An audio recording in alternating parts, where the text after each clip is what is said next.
Welcome, welcome, winter explorers. I am Joe Petroni. I'm an architect specializing in green home design and passive solar strategies.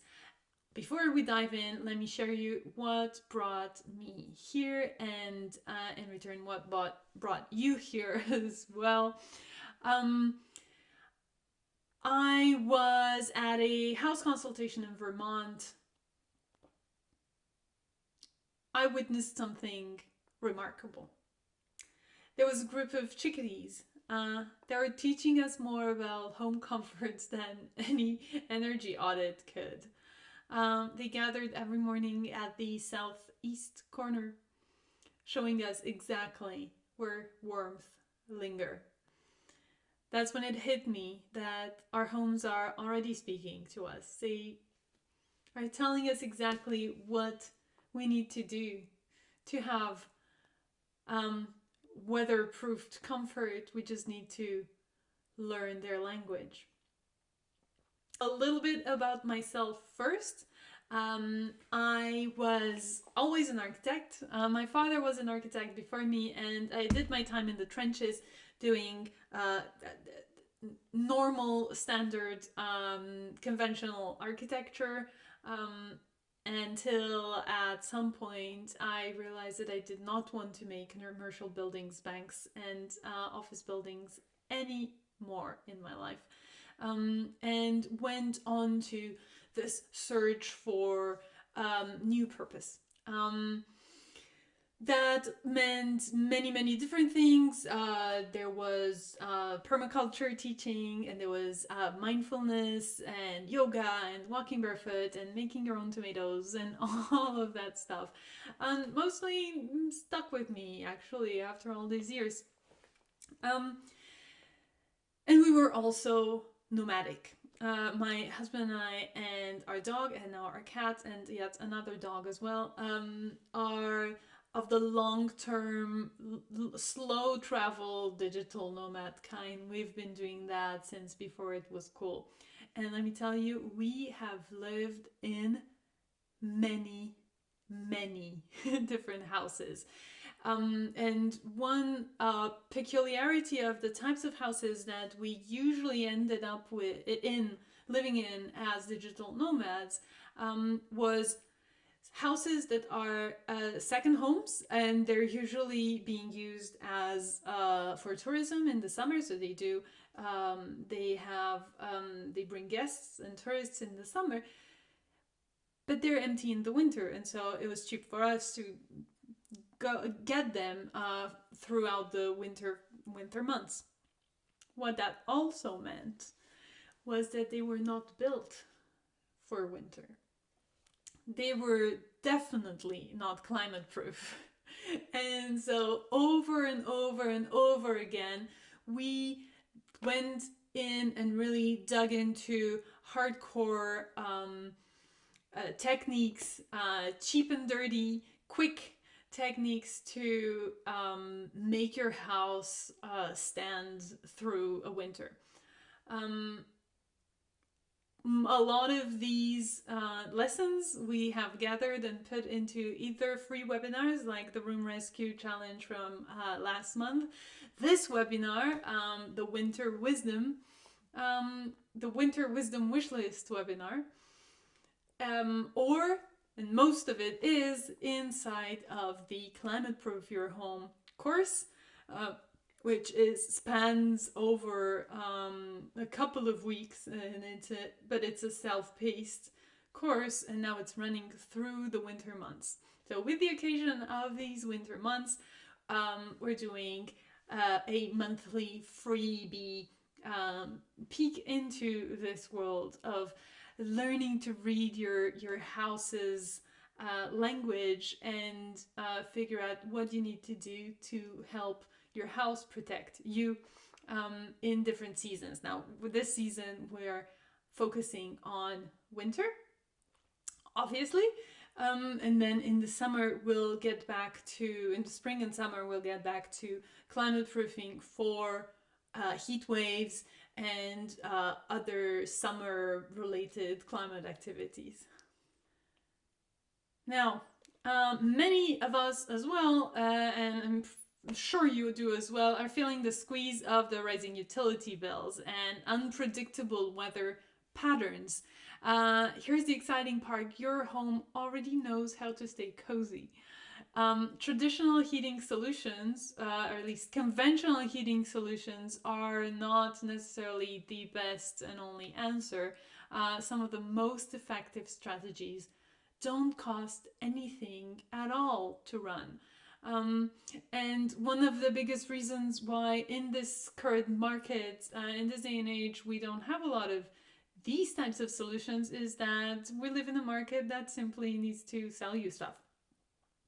And if it's not a sellable solution, it will not reach you, unfortunately. But here I am to make at least some of these ideas and solutions reach all of you, the most biggest amount of you possible. Let me show you what is possible when we work with nature instead of against it. One of my clients reduced their heating bills by 20% by just implementing simple tricks of localized weatherproofing around natural wind patterns and solar gain. Now, let's dig into our weekend challenge. We're going to go into the very first steps towards climate resilience, and it starts on Saturday morning. Now, unfortunately, it is an early Saturday morning. Our first element of the challenge is called the Saturday Dawn Patrol. And if you can do it at 7 a.m., then that would be the best. Now, grab your coffee, grab your warmest clothes, and go outside and stand silently for 5 minutes. You're going to look for the birds. Look for bird patterns, note where they feed first. Walk your property, have a notebook with you if possible. Listen for whistling sounds around windows and doors. The birds in the morning are the ones that are going to tell you which ones are the warmest spots on your property. Now, that's the very first step. The second step is you're going to look for the coldest spots on your property. And especially the cold spots, how they affect your house. So you're going to go and put your hand on the house in different spots, and you're going to look for the wind, the cold, the harshness of your property, in and around your garden and around your house. The one of the tricks, if there's wind, is that you can look for the spots where either leaves gather or where snow gathers. If you don't have either of these, you're gonna just have to wing it and or wait for a snowy day. That's okay by me as well. Now, second element of your weekend challenge, Saturday afternoon, is going to be detective work. We're going to use a compass tool app from our phone. You can use any app, any compass app that you want. There's one in the link that is going to be sent out, but really anything works. Draw a rough sketch of your property.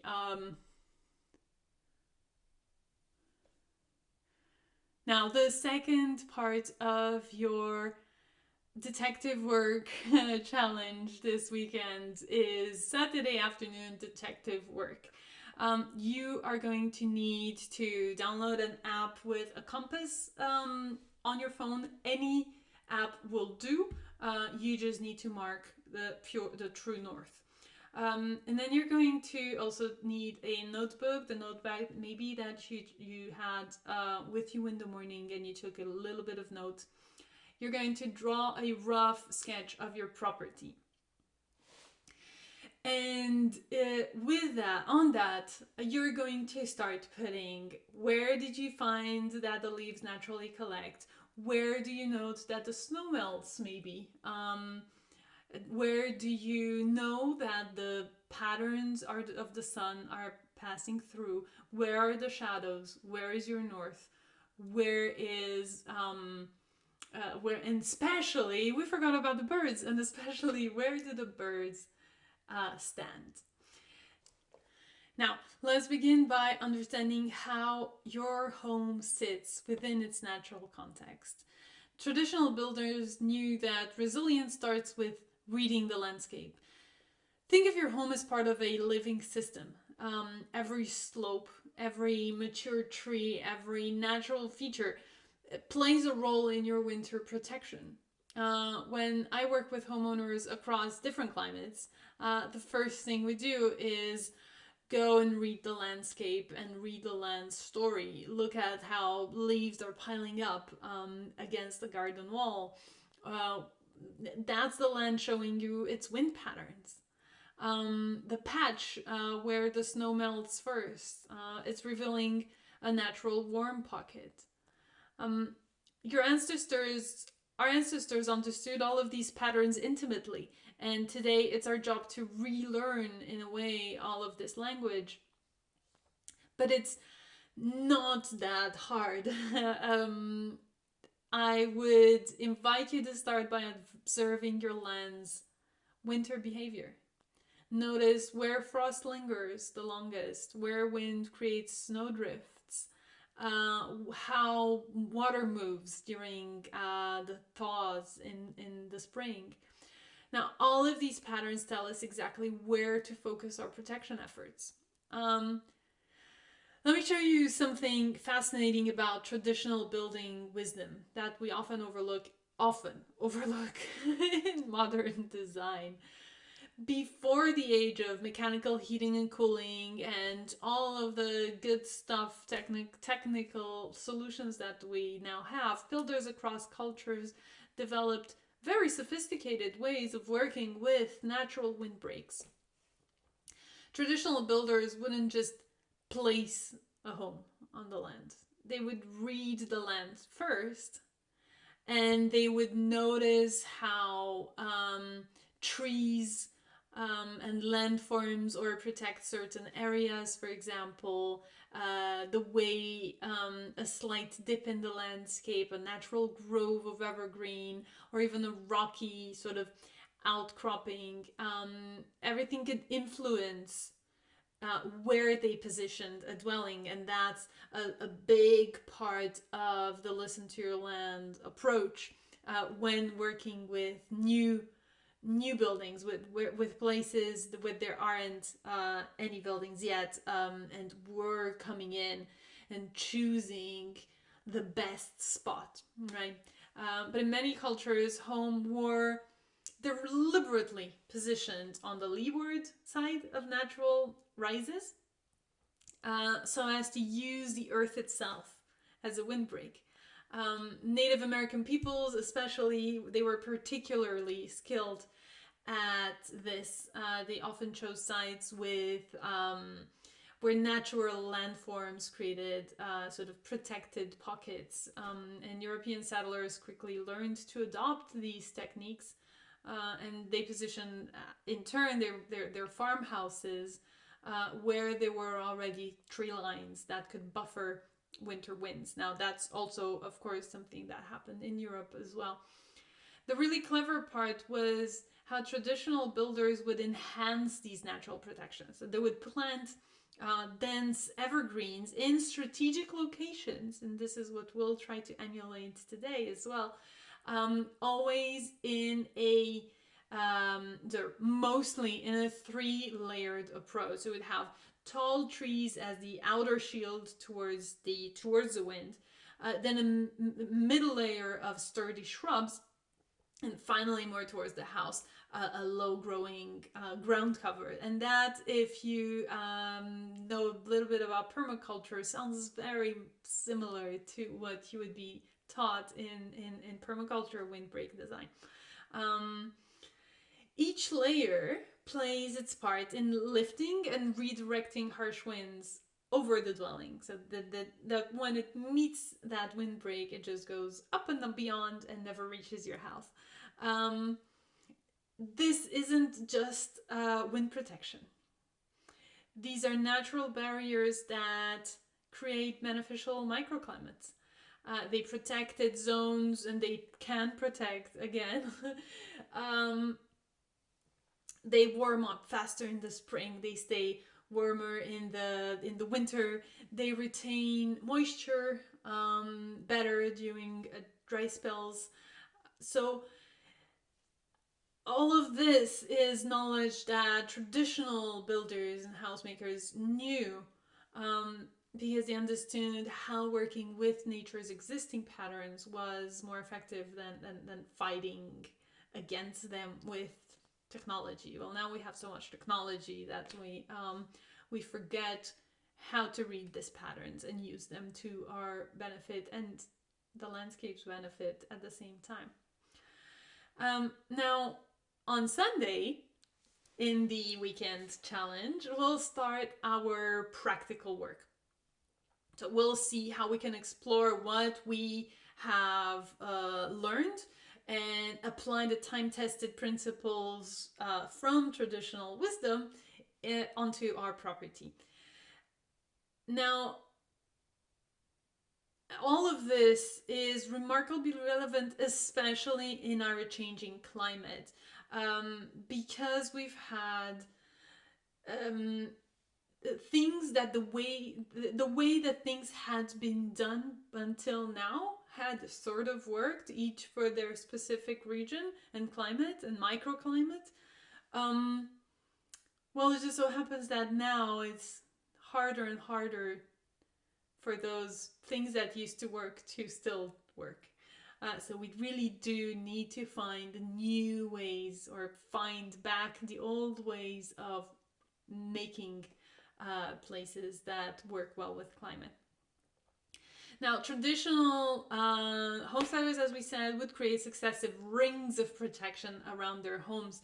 Now, you can have that's interesting as well. Traditional homesteaders would create successive rings of protection around their homes, and the outer rings might be like the tree line and hedgerows that we mentioned, carefully positioned exactly where the prevailing wind would be, so as to deflect it best. The middle zone would contain outbuildings and garden walls and sort of creating tiny microclimates, and then the innermost ring right against the house would have dense planting as well, in order to insulate the walls, the outside walls of the house. Now, hedgerows are here an enormous, humble helper, because a well-designed hedgerow can reduce winter wind speeds by up to 50%, if you can believe it. Just hedgerows. You then create a protected sort of envelope of warmer air around your home, so that you don't even need the insulation that you would have needed if it weren't for the hedgerow. That hedgerow, the only thing that it needed from you was not money. It was a little bit of time and care to build it, to make it into a hedge. This is the kind of passive climate control that costs nothing to operate, and it's exactly the type of thing that I love to teach in Climate Proof Your House, and boy do we have a bunch of these. Okay, so Sunday morning, activation, strategic planning day. Sunday morning, we're going to focus on selecting your priority zone. Now, that is going to be one small-ish area where you will begin your climate resilience landscaping journey.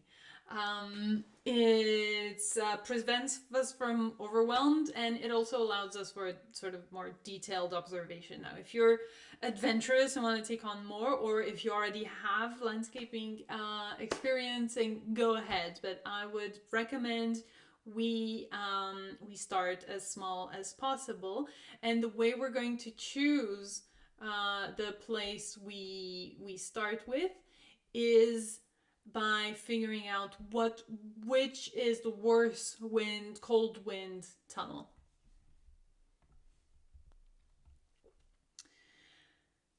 Take comprehensive before photos.